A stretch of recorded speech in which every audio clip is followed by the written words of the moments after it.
Aqui temos uma imagem não compactada e ela ocupa 46 megabytes de espaço. E aqui temos a mesma imagem salva em JPEG e ela ocupa 4,1 megabytes. Você consegue ver a diferença? E se damos zoom para que possamos ver os pixels individuais? Bem, neste vídeo vamos mergulhar fundo no algoritmo JPEG e ver como as imagens podem ser compactadas para apenas 1/10 do seu tamanho de arquivo sem compactação. Tudo isso mantendo a mesma resolução da imagem e uma aparência de altíssima qualidade. Para começar, vamos levar só 26 segundos para entender a importância desse algoritmo, por que estamos fazendo este vídeo e, sinceramente, por que você deveria ficar por aqui. Primeiro, a maioria das imagens digitais do seu celular ou de uma câmera são salvas no formato JPEG. Em segundo lugar, passei algumas horas na internet registrando quais imagens eram JPEG e quais eram de outros formatos, e descobri que 86% das imagens eram JPEGs. Então, essencialmente, esse algoritmo está em todo lugar. Em terceiro lugar, algoritmos de compressão de vídeo como o H264. Bem, isso dá 26 segundos, então vamos voltar a ver o que o JPEG faz. Resumindo, o JPEG analisa cada seção de uma imagem e encontra e remove elementos que seus olhos não conseguem perceber facilmente. Quando você comprime uma imagem usando o JPEG, pode usar uma escala deslizante chamada qualidade para decidir o quanto deseja comprimir a imagem. À medida que a qualidade de uma imagem diminui de 100% para 0%, a quantidade de compressão do arquivo aumenta, reduzindo assim o espaço que o arquivo de imagem ocupa.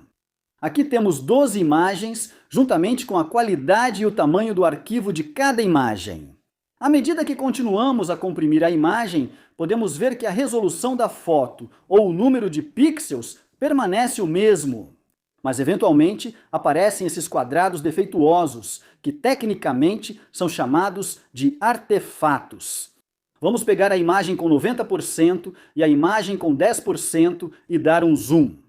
Aqui podemos ver o funcionamento interno da compressão JPEG em ação. Mas espere, como exatamente o JPEG funciona? Bem, esse é o foco deste vídeo, então vamos direto ao assunto. O algoritmo de compressão JPEG é composto por 5 etapas principais, cada uma com um nome bastante complicado.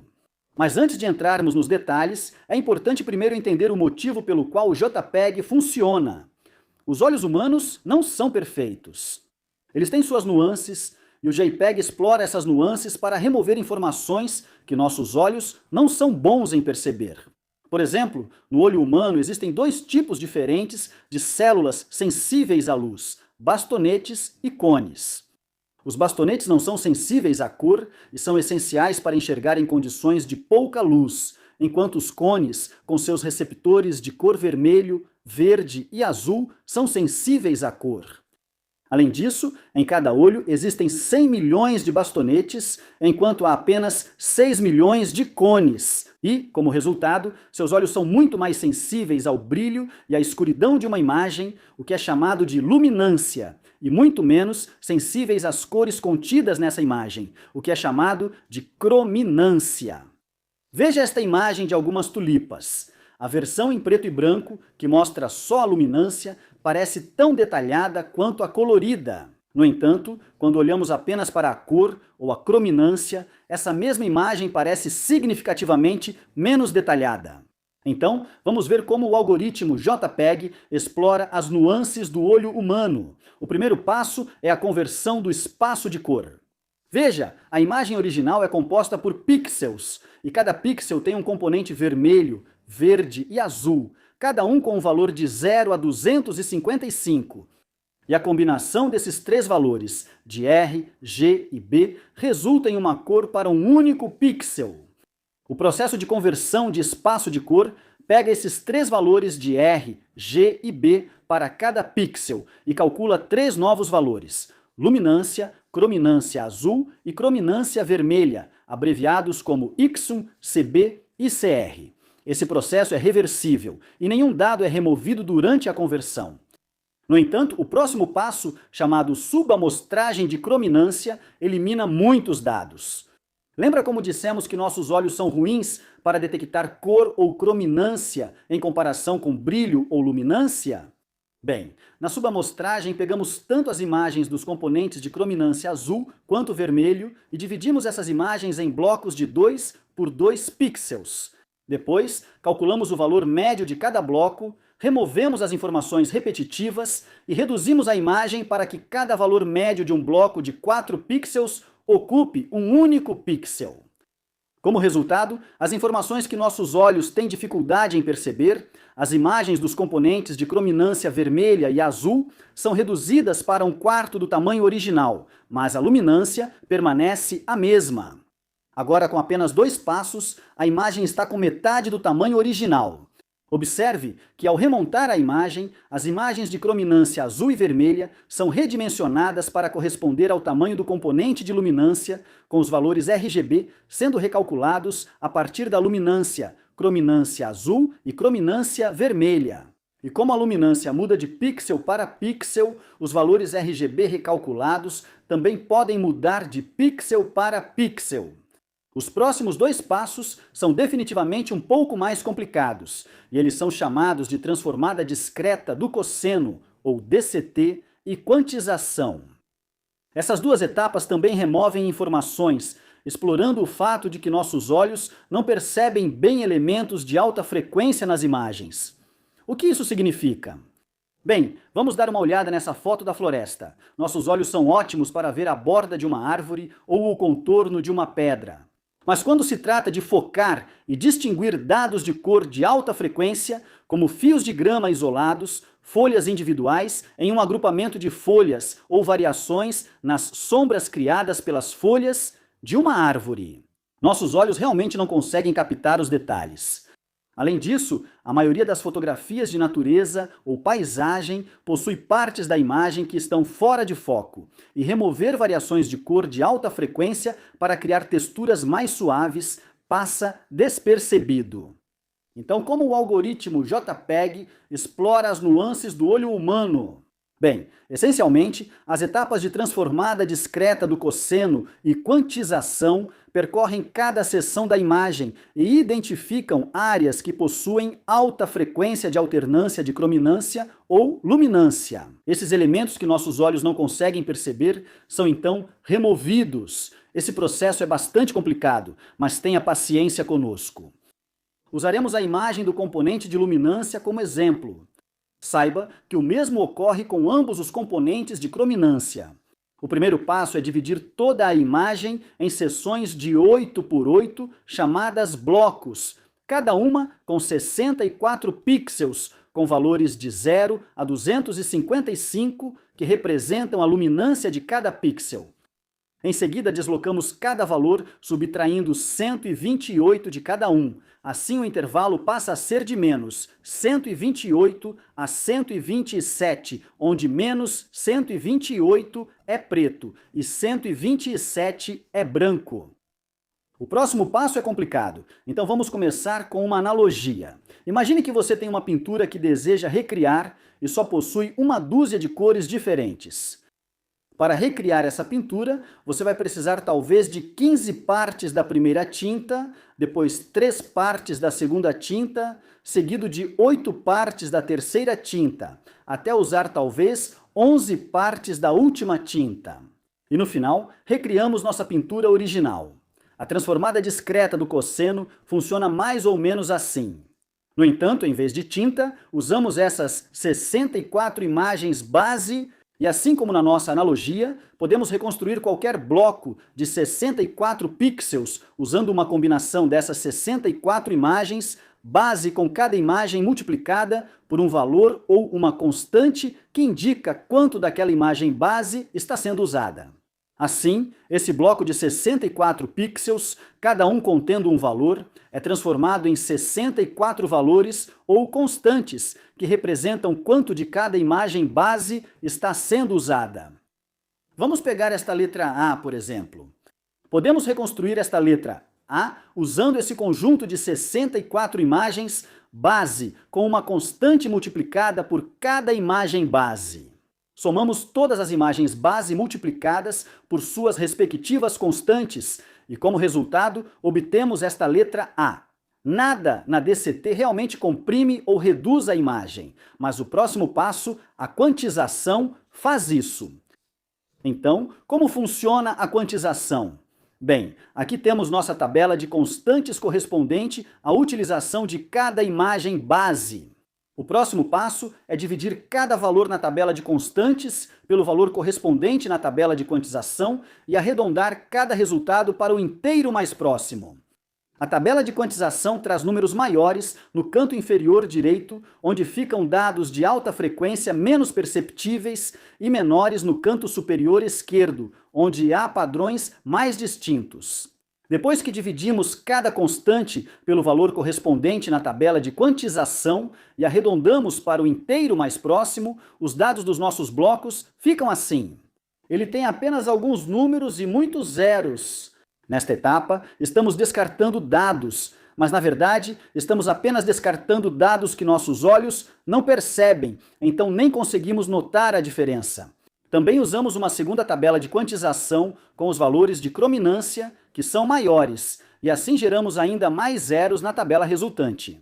Essencialmente, durante as etapas de transformada discreta, do cosseno e quantização, a imagem inteira usa um conjunto de 64 imagens base, que são sempre as mesmas, e duas tabelas de quantização, uma para luminância e outra para crominância, para transformar cada bloco de 8 por 8 pixels em apenas alguns números e um monte de zeros.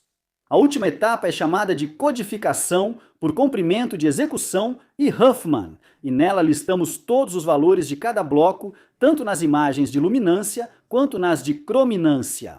No entanto, quando listamos os números, usamos um padrão em zigue-zague assim, porque é mais provável que os números diferentes de zero estejam aqui em cima. Em seguida, usamos um algoritmo de codificação por comprimento de execução, onde listamos os números e, ao invés de listar todos os zeros, apenas dizemos quantos zeros existem. Talvez você perceba que essa lista com apenas algumas dezenas de números está muito mais compactada do que ter 64 pixels representados, cada um por um número de 0 a 255.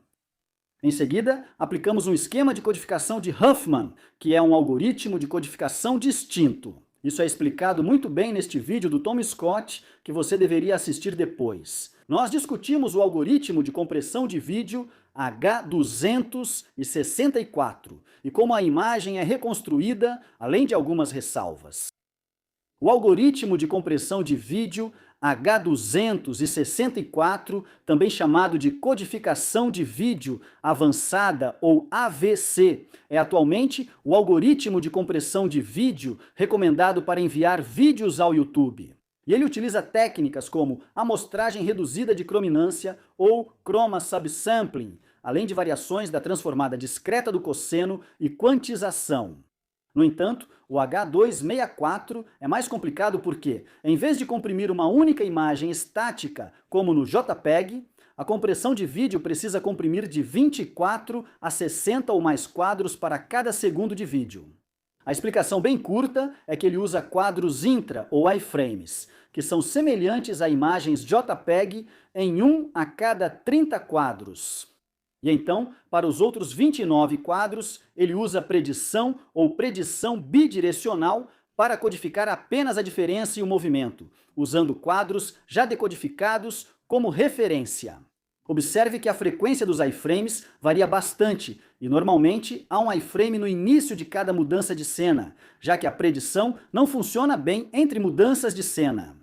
Esses tópicos são incrivelmente complexos, então terão que ser abordados em um vídeo separado. Mas agora vamos voltar ao JPEG.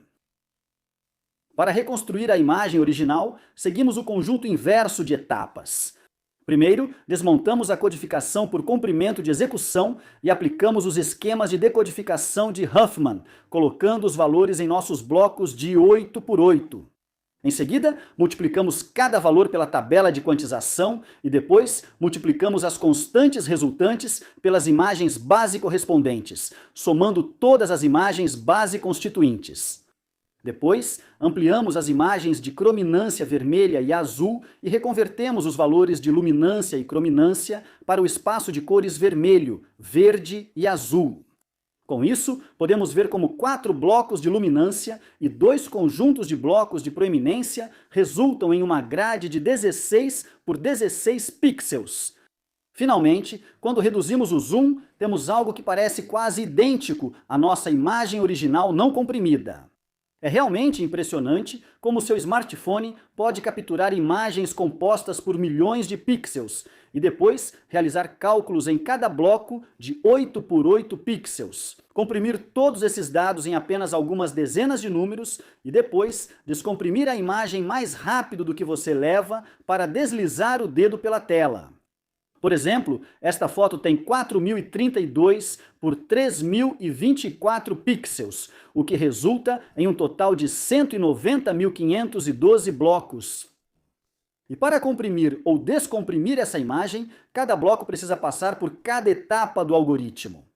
De fato, nossos smartphones são realmente impressionantes. Mas espere, ainda não terminamos este vídeo. Existem algumas observações adicionais e grandes limitações do algoritmo JPEG que devemos discutir. Primeiro, às vezes você pode escolher o quanto deseja comprimir uma imagem, e esse nível de compressão altera os valores na tabela de quantização. Como o algoritmo divide usando essas tabelas de quantização e depois arredonda para o resultado mais próximo, se aumentarmos os valores na tabela, inevitavelmente teremos mais zeros no bloco resultante após a transformação discreta do cosseno e quantização. E como resultado, o arquivo ficará menor. No entanto, com compressão excessiva, você obtém artefatos ou problemas na imagem comprimida que parecem manchas borradas nas bordas dos blocos quadrados. Muitos blocos apresentam características parecidas com os do canto superior esquerdo na tabela de transformação discreta do cosseno. Observamos anteriormente que a quantização remove dados de alta frequência, o que é parcialmente correto. Na realidade, a quantização reduz a precisão de um bloco de imagem e reduz ainda mais a precisão dos dados de alta frequência em comparação com os dados de baixa frequência, tornando assim o bloco de imagem menos preciso. A terceira observação é que o JPEG é ótimo para comprimir fotos tiradas de uma câmera, porque as fotos do mundo real tendem a ter muitas texturas suaves. E como nenhuma câmera está perfeitamente focada, é difícil perceber a diferença entre a imagem não comprimida e a imagem comprimida. Porém, ele não comprime bem gráficos vetoriais como este e, na verdade, artefatos visíveis aparecem próximos às linhas de contorno nesses gráficos.